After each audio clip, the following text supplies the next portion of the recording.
técnico allá. Amén. Vamos a estar toditos de pies y vamos a orar. Y de una vez me permiten orar por estos que han venido casi directo de sus trabajos o solamente poncharon en su casa y continuaron para acá corrido. Saludamos a todos los hermanos y hermanas que se han conectado a través de nuestra página de Facebook del Centro de Discipulado Mundial aquí en Humacao, Puerto Rico. Desde este rinconcito de esta bella isla del Cordero de Dios, compartimos en esta noche nuestra segunda semana, según las lecturas del libro 52 semanas con Jesús de James Merritt, un encuentro con aquel que lo cambió todo. Ese es el libro que hemos estado usando para aquellos que se han conectado o los que luego ven esta clase en algún momento de la semana, sea a través de Facebook o sea a través de YouTube. Les bendecimos y oramos al Señor. Padre Celestial, delante de ti estamos y te damos gracias en este tiempo que apartamos, Señor amado, con el propósito único de estudiar tu palabra. Con este propósito, Señor amado, de afirmarnos cada vez más en ella, conocerte mejor, entenderte más profundamente, Señor, y dar espacio para que tu palabra caiga en terreno fértil en nuestros pensamientos, en nuestra alma, nuestro espíritu y todo nuestro entero ser sea transformado, espíritu, alma y cuerpo, Señor amado, como dice el apóstol Pablo. Que tú puedas ministrar a nuestras vidas, que tú puedas afirmarnos en ti, podamos seguir adelante. Yo bendigo a cada uno de mis hermanos y hermanas que han llegado aquí de manera presencial. Te pido que renueve sus fuerzas como las águilas, que vivifique sus cuerpos, Señor, que imparta salud y nuevas fuerzas en el nombre poderoso de Jesús. Que los próximos minutos que pasemos aquí, Señor, escudriñando tu palabra, Señor, tú te glorifiques de manera especial. En tu nombre oramos, Jesús, y te damos gracias. Amén, amén y amén. Pueden tomar asiento, mis amados hermanos y hermanas. A modo de repaso, el pasado martes estuvimos tocando la primera semana, la lectura de la primera semana, y hoy estamos entrando entonces a la segunda semana. Cada tema abarca una semana completa, por eso le llamamos semana 1, semana 2, semana 3. Es lo que dice entonces en el directorio del libro, lección 1, lección 2, lección 3, los temas, pues esos significan semanas. Por eso usted puede ver 52 temas en el libro. Esos temas del libro o subtemas están abarcados por secciones. Hoy estamos todavía en la primera sección, Jesús el transformador. Jesús el que transforma todo. En la primera semana tenemos, al igual que nosotros, hoy que vamos a estar cubriendo, inadaptado entre inadaptados. El próximo martes, semana 3, estaremos tocando Mesías desordenado. Y me gustan muchísimo estos subtemas porque son bien subjetivos. En la medida en que usted entra a la lección, usted se identifica inmediatamente con la lección que va desarrollando, porque precisamente dice la palabra del Señor, porque no hay otro sumo sacerdote que pueda compadecerse de nosotros, sino uno que fue tentado y probado en todo, igual que nosotros. Y por eso nos identificamos, cada lección, cada tema, nos profundizamos porque nos vemos en Él, nos ubicamos en Él, y esa es la intención del autor del libro. Luego entraremos a la segunda sección. La segunda sección lleva como tema Jesús, la respuesta. Y ahí vamos a estar cubriendo pan para el viaje, luz en medio de las tinieblas, una puerta abierta, buena vida, domador de tumbas, una calle unidireccional, la raíz del fruto, y así sucesivamente cada sección con un tema y luego los subtemas que son las semanas que estaremos abarcando. La pasada semana tocamos el tema al igual que nosotros. Esto es para beneficio de los que recibieron el libro en esta semana y poderlos poner a tiempo. Al igual que nosotros. y ahí cubrimos la genealogía de Jesús registrada en Mateo, y estuvimos diciendo que Mateo escribe a los judíos y por eso comienza con una genealogía para inmediatamente colocar a Jesús en ese puente entre el Antiguo Testamento y el Nuevo Testamento. El mover profético del Antiguo Testamento que cierra entonces con los profetas menores y coloca a Juan el Bautista despertando y provocando ese mover profético, porque siendo él de linaje sacerdotal, no se ubica en el linaje sacerdotal. Juan, siendo judío, siendo hijo del sumo sacerdote, si lo pueden leer en el Evangelio, ahí lo va a ubicar, y con toda la indumentaria y todo el ritual y todo el protocolo que implicaba la preparación de él, no es así como se presenta Juan.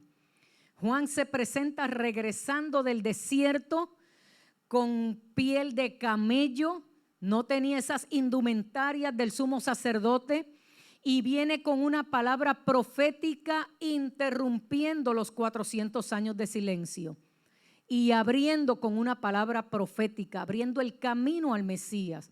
Y entonces vemos que el Espíritu Santo permite que en el orden en que entonces se colocan los libros del Nuevo Testamento, comienza con Mateo y esta genealogía que presenta Mateo. Como decíamos anteriormente, paralelamente a la de Lucas, mientras Mateo se deja guiar por toda la genealogía de manera legal, si se puede decir, colocando a José, pero vemos cómo Lucas entonces coloca y extiende su genealogía hasta Adán y de Adán como hijo de Dios. Entonces vemos también que Marcos, que queda ahí en el centro, que Marcos se dirige, claro que se dirige a judíos, pero judíos que han aprendido de Jesús, que de descendencias griegas o de conexiones griegas. Por eso es que Marcos en muchos pasajes bíblicos aclara nombres de lugares, momentos específicos. Vemos a Marcos que hace esas notas de aclaración, porque a quien se dirige no es exactamente judíos que conocían todas esas costumbres. Bien, mis amados, y vimos ahí tres puntos bien importantes para concluir en este repaso. 3 puntos bien importantes en cuanto a la genealogía de Jesús, que eran importantes para los judíos. Ellos se dejaban guiar por esos 3 eventos, por esos 3 puntos, si se puede llamar puntos. Número 1, entre lo que estaba establecido en la profecía cuando ya Adán había pecado y luego Adán tuvo 2 hijos y conocemos lo que ocurrió con estos 2 hijos, Caín y Abel. Luego entonces Adán tiene este otro hijo que es a través de quien continúa el plan de redención. Pero simplificando la historia hasta el momento de Noé, donde se manifiesta, donde ocurre esta intervención divina, este juicio conocido como el diluvio, el gran diluvio, y ahí Dios continúa con Noé. El plan de redención, el pacto que estableció con Adán, entonces lo continúa con Noé y su familia. Pero luego vemos el evento de la Torre de Babel y cómo Dios esparce todas esas lenguas que surgen a causa de este evento que se encuentra en Génesis, los primeros capítulos de Génesis, específicamente el 11 por ahí. Y luego entonces es que vemos registrado cómo Dios escoge a Abraham de Ur de los Caldeos y con Abraham es que establece el pacto donde establece que en él serían benditas todas las familias, todas las naciones, donde Dios le dice: te daré un nombre, te organizaré, te reestructuraré, te daré identidad, te pondré un nombre y sobre ti estableceré este pacto. Así que más en la mentalidad del judío, más allá de Adán, que no era judío y no tenía nada que ver con los judíos, más allá de Noé, que no era judío y no tenía nada que ver con los judíos, es en Abraham donde el judío comienza a contar esos eventos de Abraham para acá. Por eso ellos están bien orientados hacia Abraham y el pacto que Dios hizo con Abraham. De ese pacto surge Isaac, porque entonces el primer hijo Ismael no era el hijo del pacto, porque el hijo del pacto sería con Sara, fue lo que Dios estableció. Por lo tanto es Isaac, y de Isaac Jacob y Esaú, y de Jacob e Esaú Jacob. Por lo tanto, para ellos era bien importante la persona de Abraham. Y hoy en día todos estos movimientos mesiánicos que surgen parten de la premisa de Abraham. Tú y yo sabemos que el pacto Dios lo estableció desde Adán, en Génesis 3:15, en cuanto a la redención a causa del pecado. Si Él escogió a Abraham, es una continuidad de lo que Dios dijo primero en Adán. Por lo tanto, en Abraham lo que hace es que confirma todas las familias, todas las naciones, y era bien importante que el descendiente que trajera la parte del cumplimiento de ese pacto tenía que ser descendiente de Abraham. Y es por eso que la genealogía que abarca entonces en Mateo lo ubica de esa manera. La segunda señal era de la tribu de Judá, porque posteriormente cuando Dios establece a través de Jacob, cuando le cambia el nombre a Israel, y de ahí surge la nación de Israel, que son las tribus que ocupan cada uno de los hijos de Jacob. Entonces ahí es que la bendición de Jacob, la bendición profética hacia Judá, es lo que implica ese redentor, ese Mesías, ese rey prometido. Entonces era clave de la familia de Abraham con Isaac, número 2, de la tribu de Judá, y número 3, de la casa de David, porque es a David, descendiente de Judá y descendiente de Abraham, porque ahí se establece el pacto. Es con David que hace el pacto eterno de rey, de un rey eterno. Y esas tres señales eran claves para los judíos. Y eso es lo que estuvimos viendo en la primera semana. Y vimos entonces cómo Dios se encargó de supervisar todo el futuro de todas esas generaciones hasta conectarnos con Jesús, el árbol divino. Pero también pudimos traer ahí en esa lección qué tiene que ver estos asuntos contigo y conmigo hoy en día. Y dónde nos colocamos nosotros como pueblo cuando Juan dice: a lo suyo vino, mas los suyos no le recibieron, pero todos los que le recibieron le dio potestad de ser hechos hijos de Dios, no de sangre humana, sino por medio de Él, por medio de Él. Entonces, no solo eso, sino que también en ese proceso de escogernos a nosotros, de colocarnos como hijos y hacernos partícipe. Bien dice la palabra en Juan, porque de tal manera amó Dios al mundo que dio a su Hijo unigénito para que todo aquel que en Él cree no se pierda, mas tenga vida eterna. Todo el que crea.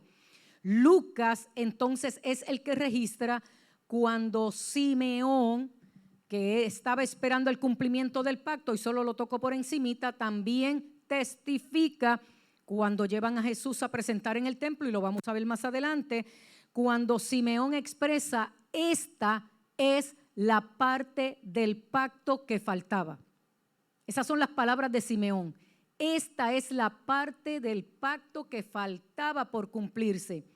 Este niño traerá salvación, no solo a los judíos, sino a los gentiles. Si usted lee, liberación a su pueblo y salvación a los gentiles. Son las palabras que expresa Simeón. Por lo tanto, vemos aquí en Cristo Jesús que las tres puntos, señales, se cumplen en Él, evidenciando que este es el Mesías prometido, Este es el del linaje escogido y cómo Él nos coloca y nos hace parte del linaje. Eso fue lo que más o menos estuvimos tocando la pasada semana.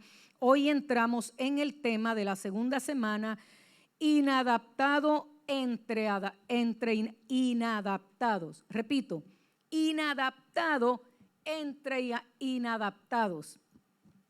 ¿Cuántos se consideran inadaptados? Todos nosotros. Somos unos inadaptados de este mundo. No cabemos en las expectativas de este mundo. Tú y yo no estamos diseñados para cumplir las expectativas de este mundo. Tú y yo estamos diseñados para cumplir las expectativas de Dios, el diseño de Dios, el propósito de Dios. Eso cuesta y trae persecución, pero no nos debe sorprender porque ya Jesús nos los había dicho, mis amados.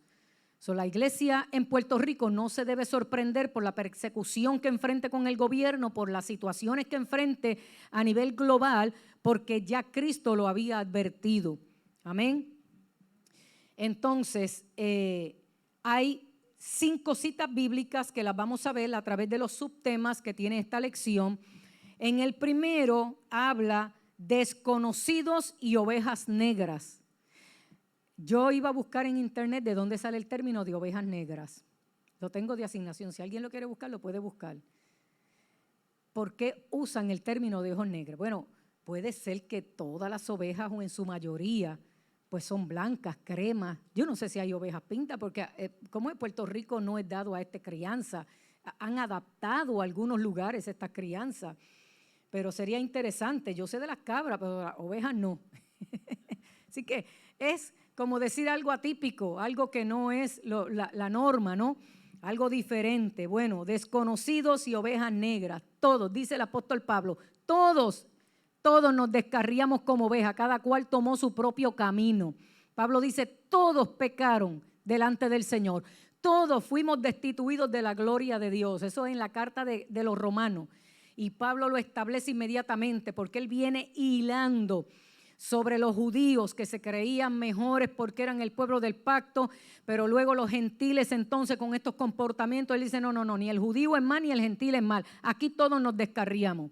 Esto es por fe, esto es por gracia, esto es por misericordia. Entonces ahí es que Pablo comienza a hacer todo este repaso espectacular de la carta de Romanos. Dice el autor de este hebreo, la mayor parte de las personas de la genealogía que Mateo y Lucas, que yo asumo que cada uno de ustedes como estudiantes la leyeron paralelamente, dice, son desconocidos. Los nombres más relevantes son aquellos que fueron parte de un pacto. Entre pacto y pacto hay un montón de nombres que no sabemos ni quiénes son. Eso es como en la familia, pues los que más tuvieron exposición pública o quizás se dieron más a conocer, sea por algo bueno o sea por algo negativo, pero se dieron a conocer y el resto de los hijos, los nietos, los bisnietos y todos esos descendientes pues están ahí como acuñados, ¿no? Para llevar ese orden. Pero dice el autor, la mayoría de las personas en la genealogía que Mateo y Lucas hacen de Jesús son desconocidos. Pero cuando abres el cofre, dice él, del cedro del linaje de Jesús, verás que está lleno de ropa sucia. Estoy citando al autor del libro. Te vas a dar cuenta de quiénes eran esas personas. Es interesante el recorrido que hace el autor de libros de este libro en cuanto a eso. Dice, en lugar de una lista de ricos y famosos, el personal parece más bien una fila de identificación de sospechosos de la policía. Eso es lo que parece. Y dice él, algo que habría llamado la atención de cualquier judío del primer siglo fue la inclusión de mujeres en la lista. Y eso era muy raro, ya que los antiguos rastreaban el linaje a través de los varones. Sin embargo, la genealogía de Jesús en los evangelios incluyen 5 damas. Y esto determina la norma para la justicia y la igualdad entre los géneros que se refuerzan en todo el ministerio de Cristo.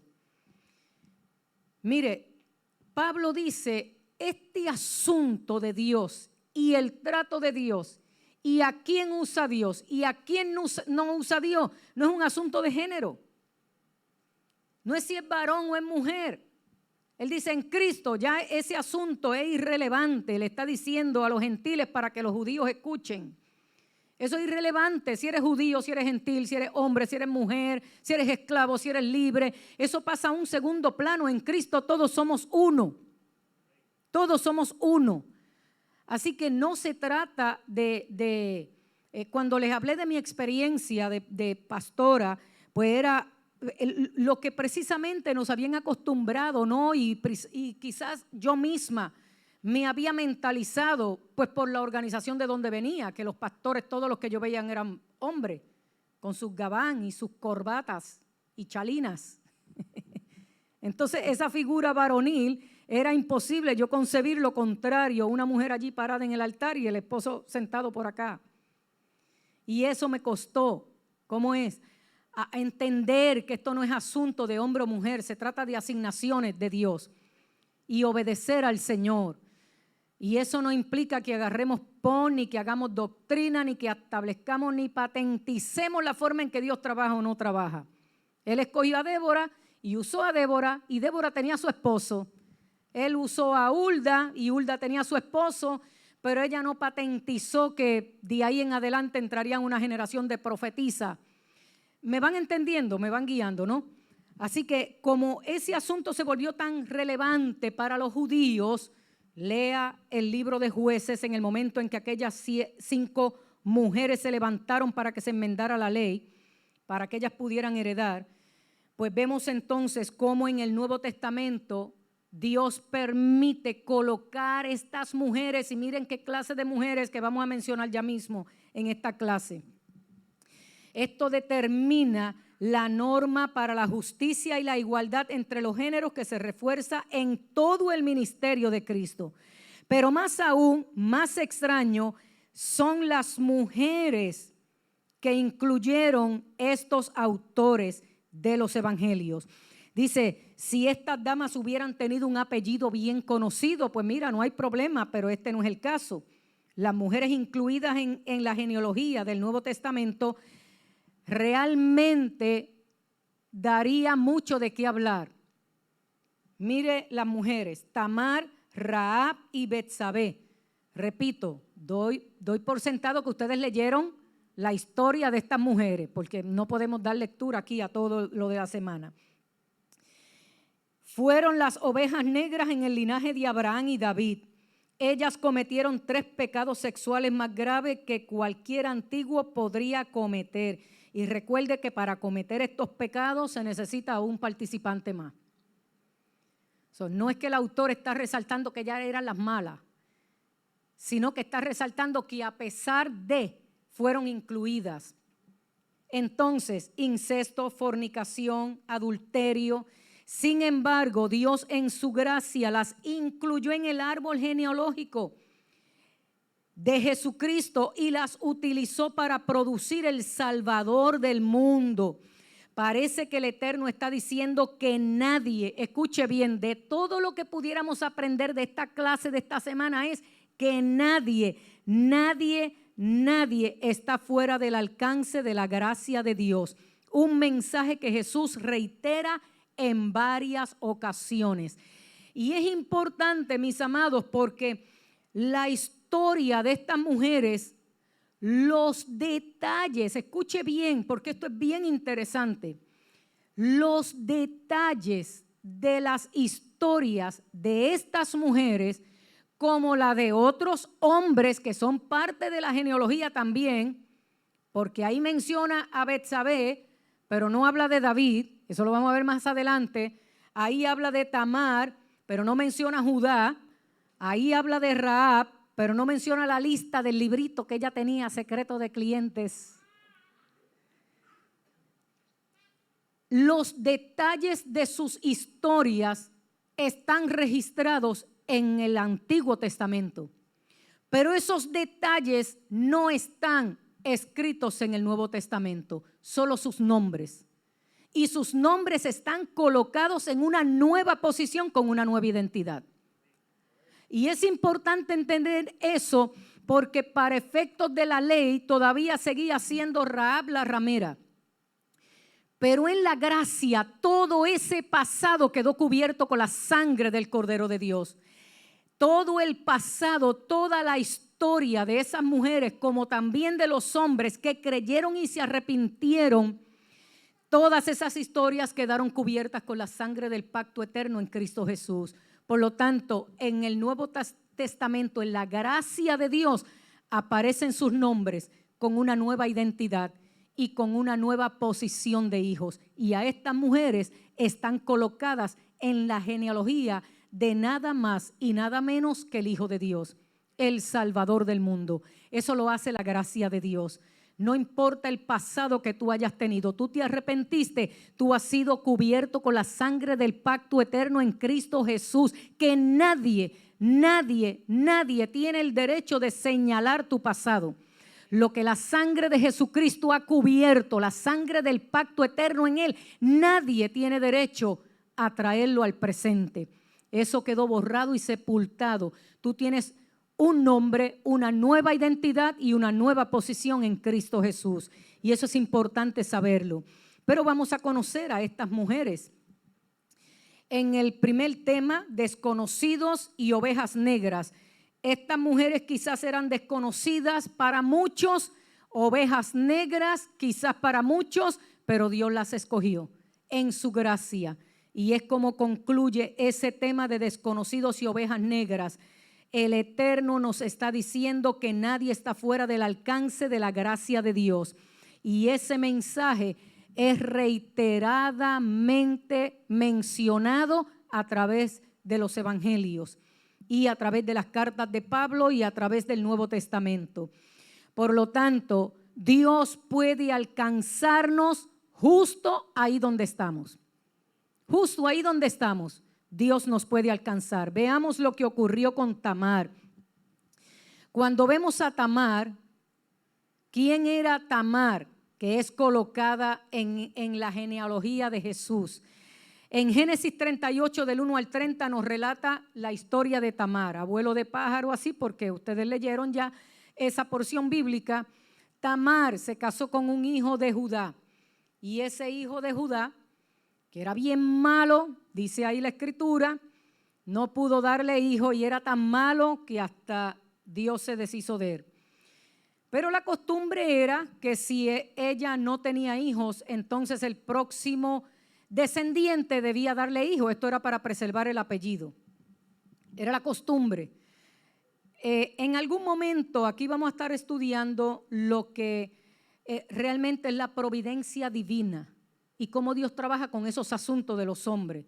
Sí, porque hay gente que agarra y hace doctrina de, pues mira, no tuvo con este, vamos a ponerle este. Usted ve eso en la Biblia. Eso hoy en día se practica, ¿sabe? Eso hoy en día se practica.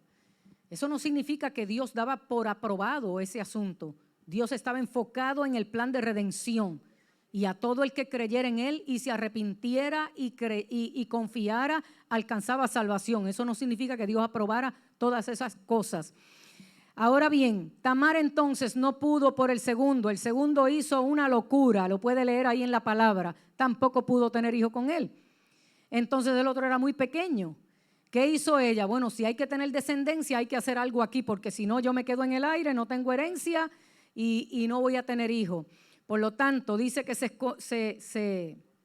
disfrazó, se puso en el camino y Judá, que iba por el camino, pues mire, se entretuvo con esta ramera, según él, en el camino que se le ofreció, pasó un momento con ella, se acostó con ella y luego en esa escena donde su suegro, porque él era el suegro, el padre del primero y del segundo, que no le dieron hijo, su suegro sí la embarazó. Pero en ese momento ella le pidió a él un detalle simplemente como para recompensa, ¿verdad? Por haberle ofrecido el sexo, ¿no? El intercambio.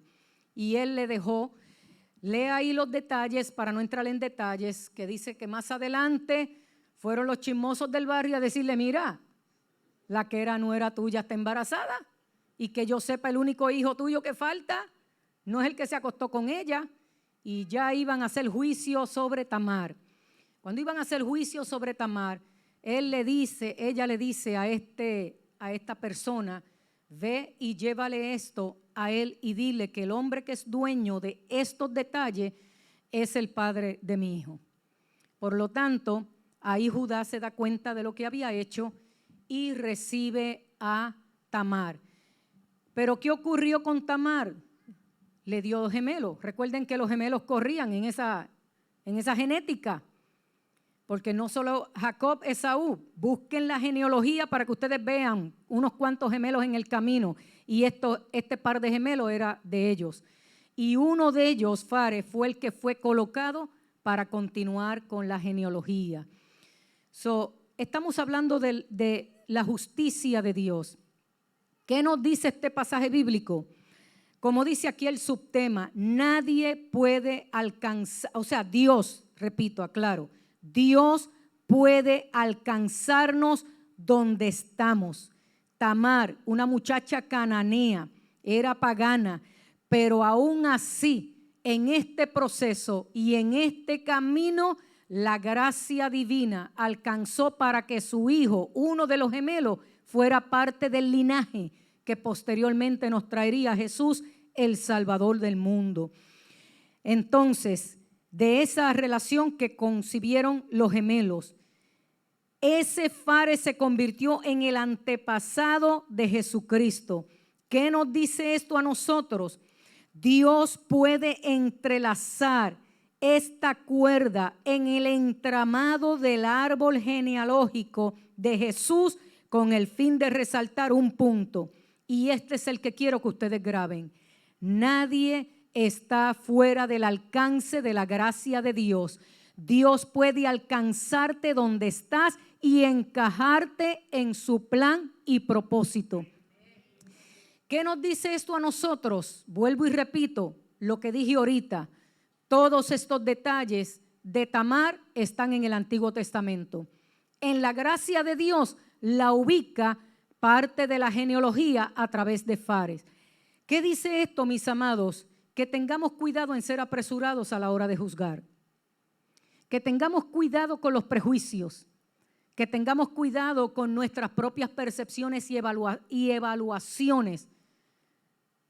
Que demos espacio a que Dios aclare lo que tenga que aclarar antes de hacer juicio.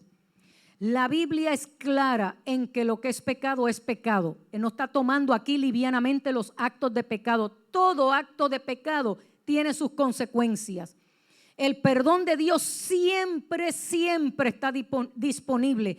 Todo aquel que se arrepiente de manera genuina y se aparta de lo que está haciendo, encuentra perdón. Eso es bien claro. Dios es capaz de perdonar lo que tú y yo no nos imaginamos. Él lo puede hacer. Ahora bien, mis amados, repito, es como dijo alguien en una ocasión. Él le dijo al ex ladrón que murió al lado de él en la cruz del Calvario, de cierto te digo que desde hoy estarás conmigo, o de cierto te digo, hoy estarás conmigo en el paraíso, pero no lo bajó de la cruz. Sus delitos tenían consecuencia. Los delitos que cometió tenía que cumplirlos a través de la crucifixión. De acuerdo al delito, pues así era la ejecución.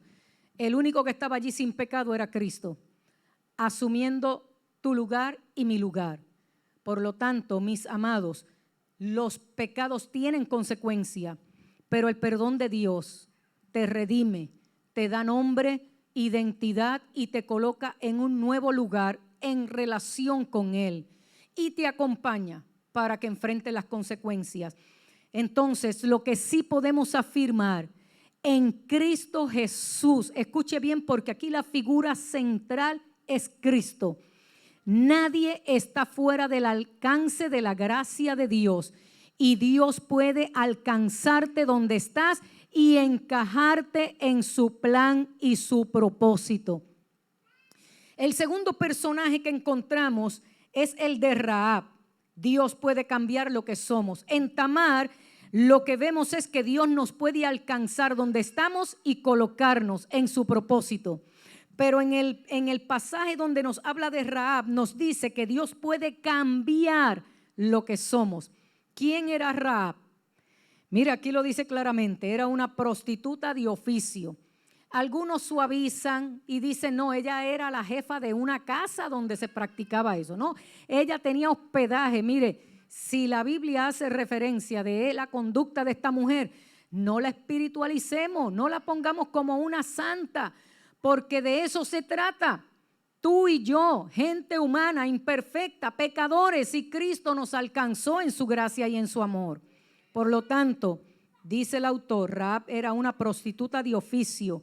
La mujer era lo que un erudito bíblico llamó la Celestina de Jericó. Acá diríamos la madama, ¿verdad?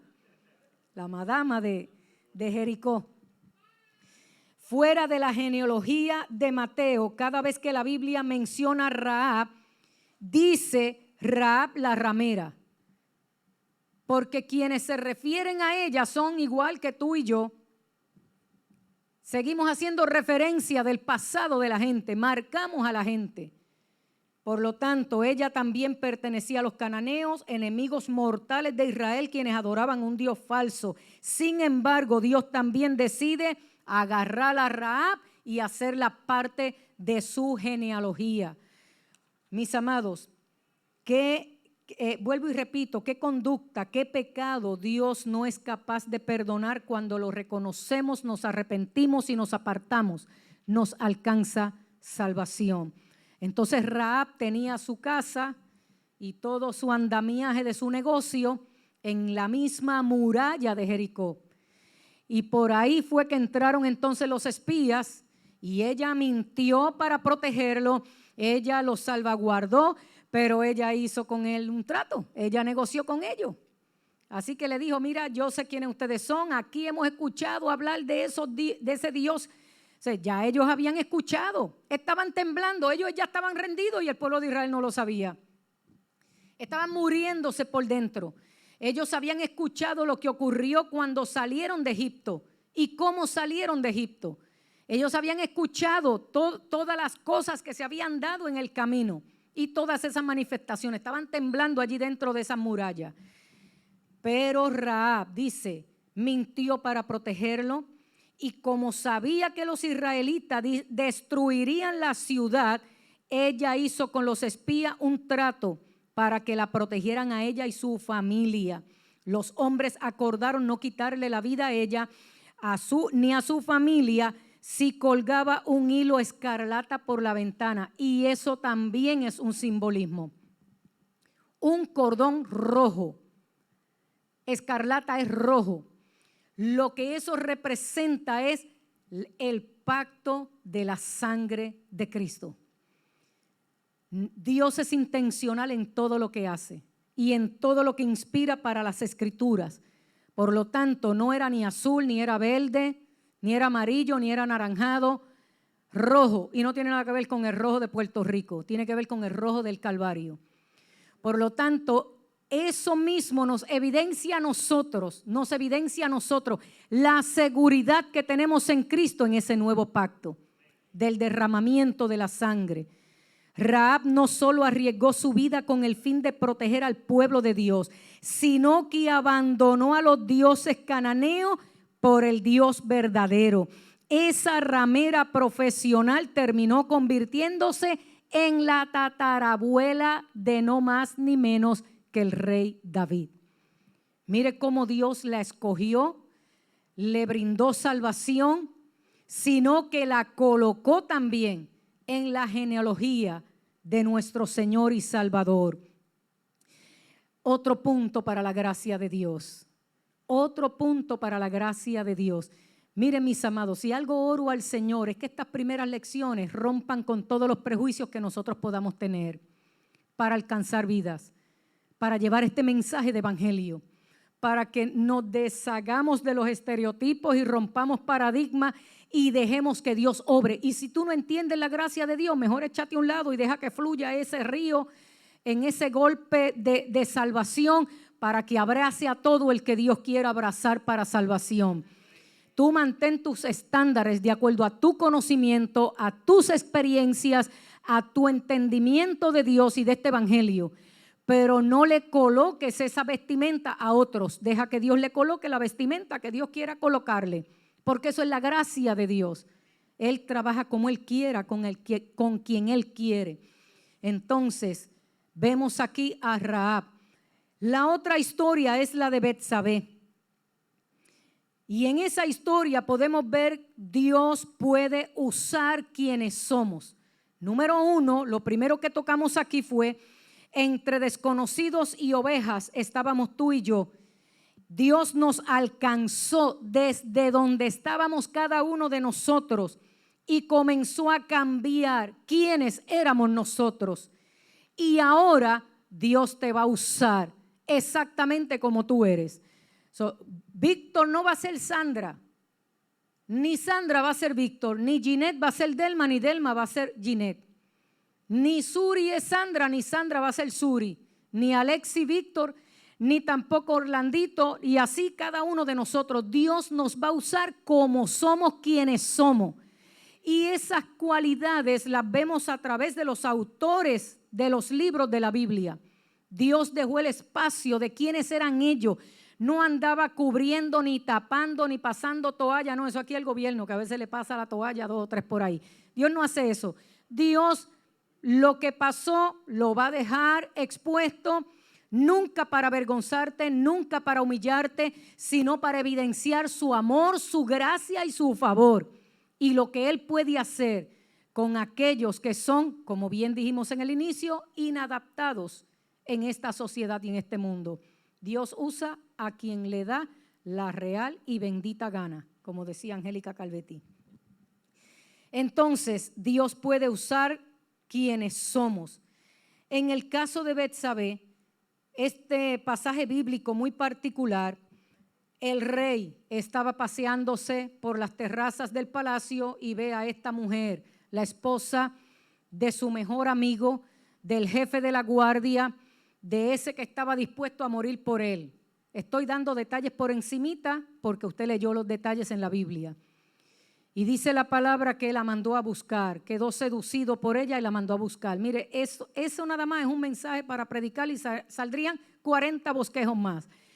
Pero aquí no vamos a resaltar eso, aquí queremos resaltar cómo aún en una situación como esa, Dios se glorifica en su gracia y en su amor. Entonces estaba Betsabé y la mandó a buscar. ¿Qué podía hacer esta mujer ante el rey?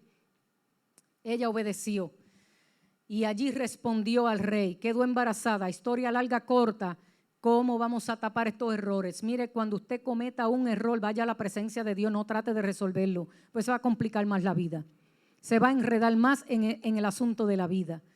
Y fue lo que hizo David. Tratar de tapar un pecado con otro pecado, con otro pecado.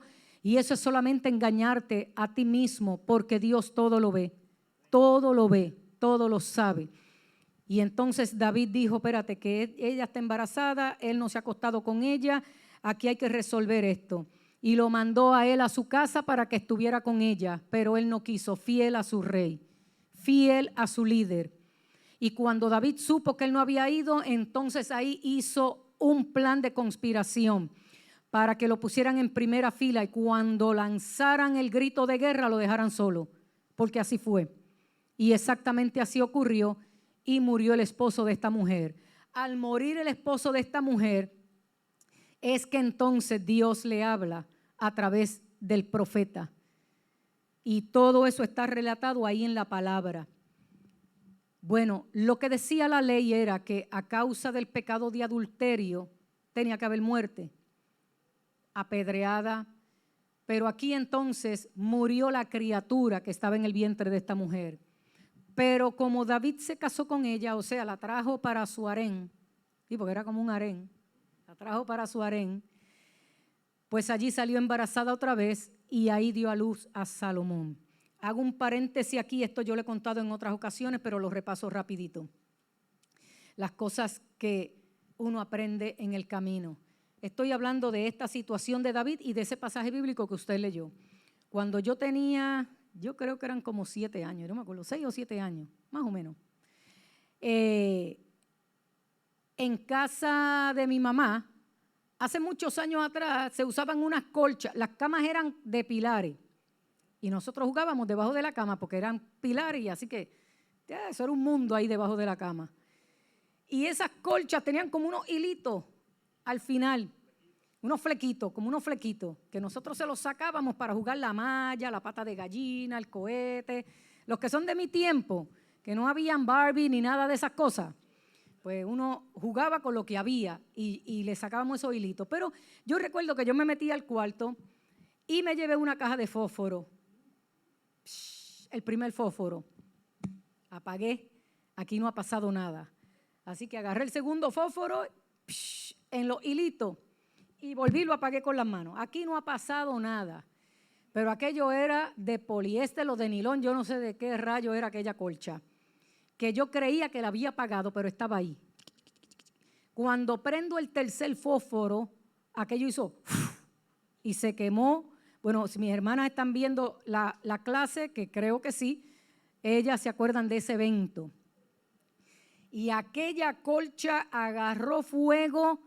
Mire lo que se me ocurre a mí, ¿dónde me fui a esconder? Debajo de la cama. Y cuando vi que el humo ya estaba llenando el cuarto, yo dije, espérate, este no es el sitio.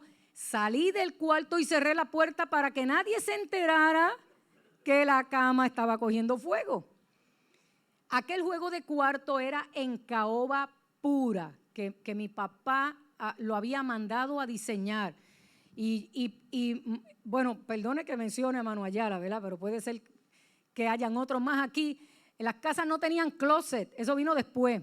Eran chiforobi, el chiforobi, que eran unos armarios desde el techo hasta el piso y agarraban todo ese espacio que se supone que fuera el closet. Y aquel armario estaba empotrado porque después que lo pusieron allí, sellaron la pared. Así que era un armario grande que tenía mi papá en caoba. Gracias a Dios por ese material, porque el juego de cuarto ni el armario se quemaron. Pero el matre agarró fuego. Y en ese tiempo en el vecindario quemaban la basura, porque esos camiones de basura no existían. Buscaban un hoyo, una cueva y quemaban la basura. Y mi mamá, apesta a humo. Y sí, apesta a humo. Y todos, apesta a humo. ¿Dónde están quemando? ¿Dónde están quemando? Y nosotros mirando, porque en el vecindario se veían las columnitas de humo. ¿Dónde aquí están quemando? Historia larga, corta, porque mi mamá tenía dotes de Sherlock Holmes, ¿sabe? Ella sabía qué pregunta hacer y a quién mirar y cómo medir. Ella tenía esa gran capacidad. El caso es que nosotros buscando, yo me fui a buscar con mis hermanos también, a ver dónde estaban quemando en el barrio. Y mi hermano sale a la terraza, que era donde daba las ventanas del cuarto de papi, allá en Texas. Desde la terraza de casa se veía todo Vieques, la playa de Humacao, todo Humacao. Una casa espectacular, ya esa casa no existe. Nosotros vimos la Marina de Estados Unidos llegar a Vieques. Todos esos buques los vimos desde casa y todo eso interesante. Bueno, de todas maneras, mis amados, volviendo al cuento, como les gusta, ¿cómo les gusta? ¿Quieren saber el final? Claro, antes se daba, ¿sabe? Antes se daban pelas. Y se daban pelas, no te dislocaban el brazo ni te dislocaban la cadera, como le pasó a Jacob, pero sí disciplinaban. El asunto fue, mis amados, que mis hermanos se pusieron nerviosos. Mami, es de tu cuarto, y ellos llorando y orando. Y yo pues lloraba también, pero era porque yo sabía lo que me esperaba, porque yo sabía que mi mamá me iba a descubrir. Historia larga, corta. Mis hermanos mayores abrieron la puerta, sacaron el matre, pegaron agua y todo se resolvió. No hubo desastre mayor. Pero ya de adulta, recordando esa experiencia, siempre la comparo con este asunto de David. Siempre la comparo con este asunto de David, que salió a la terraza y solo observó. Todo está en control, aquí no ha pasado nada. El primer fósforo, ¡pap! Aquí no ha pasado nada, todo está en control. Nadie sabe nada y yo tengo todo bajo control. Segundo fósforo, en el mismo fuego. Todo está en control. Nadie sabe nada, aquí no ha pasado nada. Tercer fósforo, porque seguí jugando con fósforo. Lección número 1, lo primero es no juegues con fósforo. No juegues con el diablo porque el diablo no juega a ser diablo. No coquetees con el pecado porque el diablo no juega a coquetear con el pecado. Lección número 1. Lección número 2, creer que tenía todo en control. Lección número 3, cuando se desató el fuego, que sabía que no podía evitar nada, quedarme en el mismo cuarto y el humo ahogándome, en vez de salir corriendo y pedir ayuda. Lección número 4, cerrar la puerta pensando, nadie se va a enterar. Cuando el humo empezó a salir por la ventana. Mira, hay gente que anda humeando por la nariz, por las orejas, por los ojos, por la boca, por todos lados. Y piensan que guardar lo que están haciendo les hace bien. No. Y en la dinámica iba repasando y veía este pasaje bíblico. Entonces, al final, todo sale a la luz. Todo se sale en control. Debí haberle dicho a mi mamá, mira, estaba pasando esto. Sí, yo estaba jugando con fósforo, o haber gritado. Entonces, mis amados, el enemigo no va a ir inmediatamente a exhibirte en el pecado oculto. No, él te va a dar una falsa confianza. Todo está en control. No ha pasado nada, nadie se ha enterado. Pero va a permitir que tú sigas, porque a él no le interesa dañarte a ti nada más, porque ya a ti te tiene capturado. Él quiere hacer el mayor daño posible.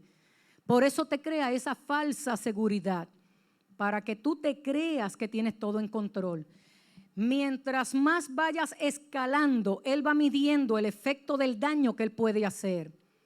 Mientras tanto, Dios te redarguye, te redarguye, te redarguye, te pone esas vocecitas, te pone esas personas, te pone esas en el camino, esas señales, porque Dios quiere restaurarte. Tienes dos opciones: o vivir en esa falsa confianza hasta que salga a la luz, porque todo lo que está en oculto sale a la luz, y el enemigo se encarga de avergonzarte, de que la culpa te estrangule, de culparte, de humillarte y de dañar la obra de Dios, que ese es su interés primordial.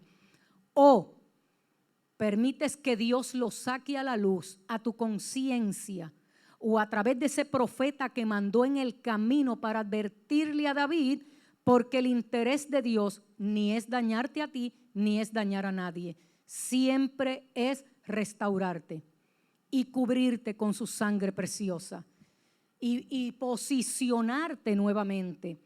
Por lo tanto, Dios puede usar quien tú eres.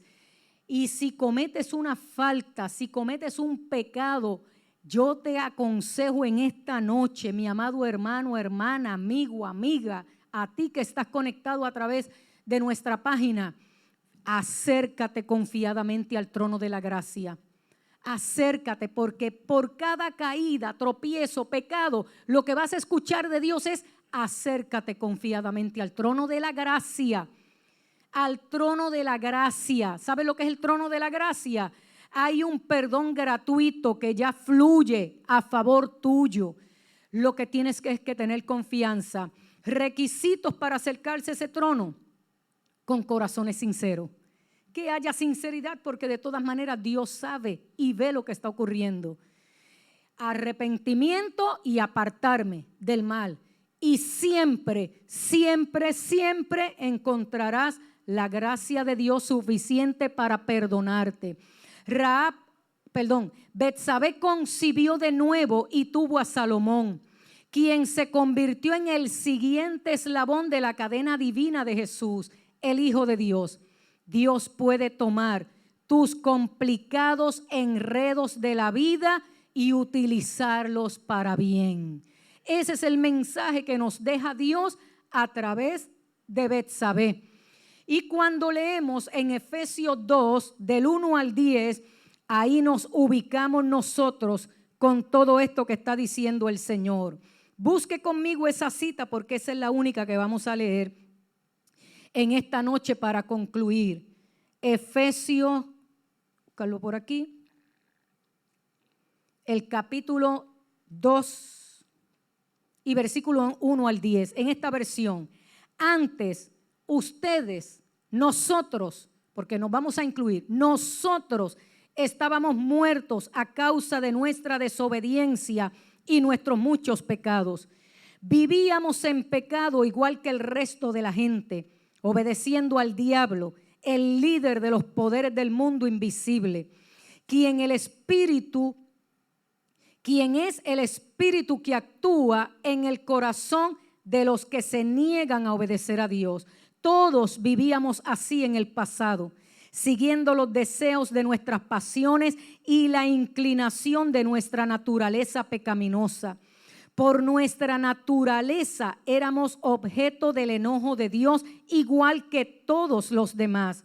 Pero Dios es tan rico en misericordia y nos amó tanto que a pesar de que estábamos muertos por causa de nuestros pecados, nos dio vida cuando levantó a Cristo de los muertos.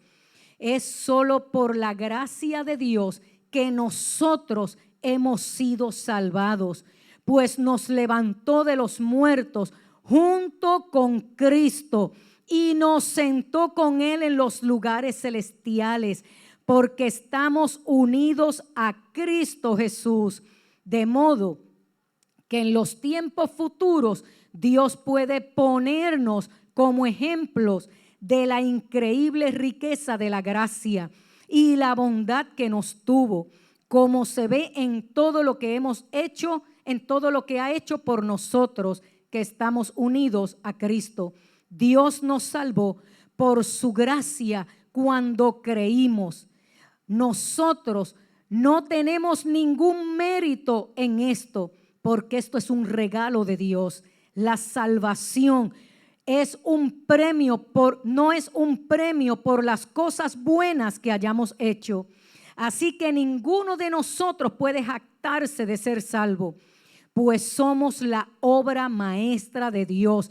Él nos creó de nuevo en Cristo Jesús a fin de que hagamos las cosas buenas que preparó para nosotros desde tiempo atrás. Miren, mis amados, Dios tiene un plan contigo, con tu vida.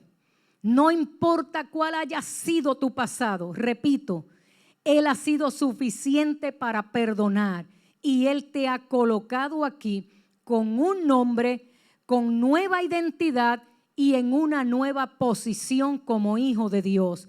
La línea familiar de Jesús estaba poblada de gentiles, fornicarios, adúlteros, prostitutas, mentirosos, reyes malvados y dice el autor y otros granujas más. Dios pone su gracia en exhibición a través del árbol genealógico de Jesús. Dios nos recuerda que Él puede hacer por nosotros lo que no podemos hacer por nosotros mismos. Él recoge las piezas rotas y juntarlas. Puede tomar vida destrozada y repararla por completo. Juntar esperanzas perdidas y volverlas realidad. Ese es el mensaje en el árbol genealógico de Jesús. Por lo tanto, no dejes que nadie saque de tu pasado algo que la sangre del pacto eterno en Cristo Jesús ya ha cubierto. Pero tampoco tú lo hagas con los pensamientos de culpa que te asalten. Eso tú no los puedes evitar. Que te asalten pensamientos de memorias pasadas. Pero por cada pensamiento negativo de tu pasado, cada pensamiento que provoque vergüenza, cada pensamiento que pretenda lastimarte respecto a tu pasado, que asalte a tu mente, simplemente di gracias, Señor, porque tú me has perdonado. Gracias porque tu sangre me ha redimido. Gracias porque tú sepultaste este pecado y hoy yo soy salva. Hoy yo soy salvo, soy perdonado, soy redimido, tengo nueva identidad y he sido posicionado en un nuevo lugar en relación de amor con Dios. Y todo esto gracias a nuestro Señor Jesucristo, porque todo esto es por medio de Él. Amén, iglesia. Amén. Dale un aplauso al Señor por lo que el Señor ha hecho y lo que seguirá haciendo en nuestras vidas. Hay en el final del libro una oración y yo quiero que estemos de pie para hacer esa oración. Usted tiene el libro ahí y puede repetir esta oración junto conmigo. Y una pregunta de reflexión que esa la contestas tú. Esa la escribes tú ahí, personal. Lo que tengas que escribir. La pregunta dice, ¿cuáles son los lugares rotos en tu vida por medio de los que Dios ha decidido obrar? Esa la escribes tú, eso es algo personal entre tú y Dios. Pero vamos a hacer esta oración todos juntos y con esto damos por concluida la clase de hoy. Señor, repita conmigo, Señor, te agradezco porque nadie está más allá de tu gracia sobrenatural y porque eliges obrar mediante vasijas humanas imperfectas. En esta noche solo te digo, úsame para tu gloria. En tu nombre, Jesús, oramos. Gracias, Señor. Gracias, Señor. Mis amados, sean todos bendecidos y bendecidas en esta preciosa noche del Señor. Recuerden